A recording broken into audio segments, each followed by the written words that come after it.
ಧರ್ಮ ಪ್ರಚಾರಕ್ಕೆ ಟಿಟಿಐ ರಣತಂತ್ರವನ್ನ ರೂಪಿಸಿತ್ತು ಅನ್ನೋ ಅಂಶ ಇದೀಗ ಬಯಲಿಗೆ ಬಂದಿದೆ.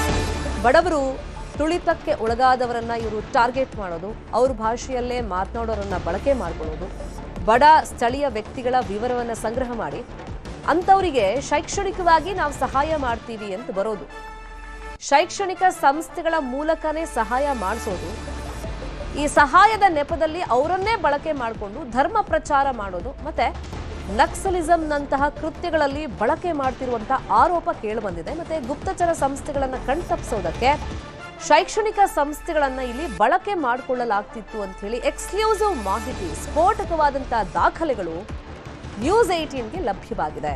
ಧರ್ಮ ಪ್ರಚಾರಕ್ಕಾಗಿ ಎಡಪಂಥೀಯ ಉಗ್ರವಾದ ಅಂತೇಳಿ ಇಡೀ ಮೂಲಗಳಿಂದ ನ್ಯೂಸ್ 18ಗೆ ಮಹತ್ವದ ಎಕ್ಸ್ಕ್ಲೂಸಿವ್ ಮಾಹಿತಿ ಸಿಕ್ಕಿದೆ.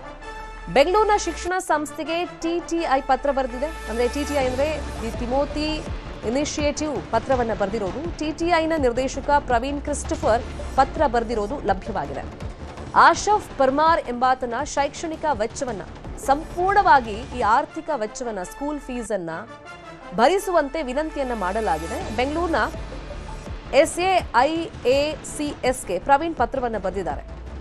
ಅಂದ್ರೆ ಇಲ್ಲಿ ಆಶಫ್ನ ಪದವಿಗೆ ಇಲ್ಲಿ ಸ್ಕೂಲ್ ಫೀಸ್ ಕಟ್ಟೋದು, ಕಾಲೇಜ್ ಫೀಸ್ ಕಟ್ಟೋದು, ಶೈಕ್ಷಣಿಕವಾಗಿ ಆರ್ಥಿಕ ಸಹಾಯವನ್ನ ಮಾಡಿ ನಂತರ ಅವರನ್ನ ಈ ಧರ್ಮ ಪ್ರಚಾರಕ್ಕಾಗಿ ಬಳಕೆ ಮಾಡಿಕೊಳ್ಳುವಂತ ಕಾರ್ಯಗಳು ನಡೀತಾ ಇದೆ. ಅದನ್ನ ಶಿಕ್ಷಣ ಸಂಸ್ಥೆಗಳ ಮುಖೇನ ಮಾಡಿಸಲಾಗ್ತಿದೆ ಅಂತ ಗಂಭೀರ ಆರೋಪ ಕೇಳಿಬಂದಿದೆ. ಆಶಫ್ನ ಪದವಿಗೆ ಧನ ಸಹಾಯಕ್ಕಾಗಿ ಪತ್ರವನ್ನ ಬರೆಯಲಾಗಿತ್ತು. ಮಾಸ್ಟರ್ ಆಫ್ ಡಿವಿನಿಟಿ ಪದವಿಗೆ ಧನ ಸಹಾಯಕ್ಕೋಸ್ಕರ ಪತ್ರವನ್ನ ಬರೆಯಲಾಗಿತ್ತು.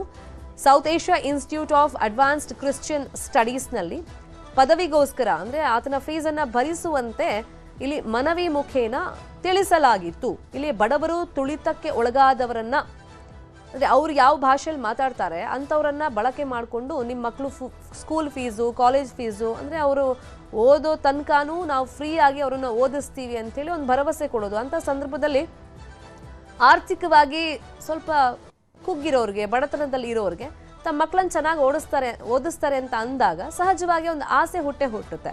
ಸೊ ಇದನ್ನೇ ಬಳಕೆ ಮಾಡಿಕೊಂಡು ಧರ್ಮ ಪ್ರಚಾರ ಮಾಡ್ತಿದ್ರು ಅನ್ನೋ ಒಂದು ಮಹತ್ವದ ಒಂದು ವಿಷಯ ಇದೀಗ ಬಹಿರಂಗ ಆಗಿದೆ.